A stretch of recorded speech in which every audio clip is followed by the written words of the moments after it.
আজকে কয়দিন কি একটা ভিডিও করবো কিন্তু সময় পাই না। আমাদের শাহবাগের আমাদের এক নং বারোয়াল ইউনিয়নের এক ছোট ভাই নির্যাতিত হয়েছে ওর মার খালার দ্বারা।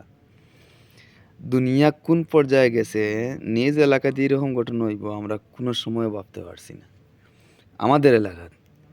কিন্তু সবচেয়ে একটা শিশু সে নিরাপদ তার মার কাছে, বাপর কাছে। কিন্তু ও মার কাছেও নিরাপদ নাই, ও মার পরকীয়ার প্রেমিক আর খালার পরকীয়ার প্রেমিকল দ্বারা নির্যাতিত। এমনকি যে মায় জন্ম দিছে ও মায় যে জায়গাত বেতর আগাতে জায়গা খারাপ হইতো ও জায়গাত লবণ আর মরিচ লাগাইয়া দিত।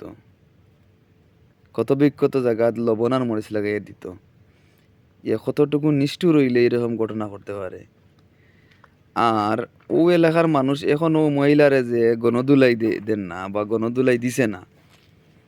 আমি এই কারণে লজ্জিত যে এইরকম খারাপ মহিলা এখনো গণদুলাইয়ের বাইরে আছে।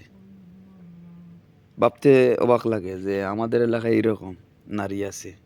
এইরকম পরকিয়া দুই বইনে মিলিয়া এক পুরুষ হলে পরকিয়া করে। কতটুকু খারাপ হইলে এরকম কাজ করতে পারে। এবং যারা খারাপ কাজ করে তারাও তো মনে করো নিজের ছেলে সন্তানের লাগি খাওয়াইনি লাগি খারাপ কাজ করে। যে খারাপ কাজ করিয়া টেকা ইনকাম করে যে মহিলাগুলা, তারাও তো তারার ছেলে সন্তানের লালন পালন করতে পারে, পেটর বাদ যোগাইতে পারে, এরকম কাজ করে। কিন্তু যৌন চাহিদা মিটানির লাগি যেন পরকিয়ার লাঙ্গল লাগে যেন পরকিয়া প্রেমিকর যেন হাউস মিটানি লাগি যেন এইরকম নিজের ছেলেরে যেন মারব ধরব আঘাত করব। আর এইরকম আঘাত মানে লিবিয়া যেগুলা যে লিবিয়া যে মাফিয়া এইরকম আঘাত করে না, এইরকম আঘাতের আমরা চিহ্ন দেখছি। আসলে এরকম আমাদের এলাকা ওই কখনো চিন্তা করছি না, কোনো দিনও চিন্তা করছি এরকম নিজের এলাকাতে দেখছি।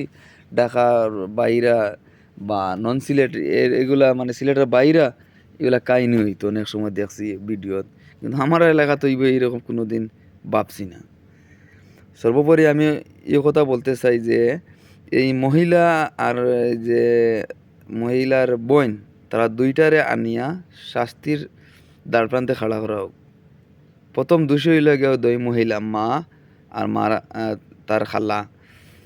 এই দুই মহিলার কারণে গড়ে ঢুকছে কাঠমোল্লা। আর কাঠমোল্লা গড়ে ঢুকিয়ে তো আক্রমণ করছে নিষ্পাপ শিশুর উপরে।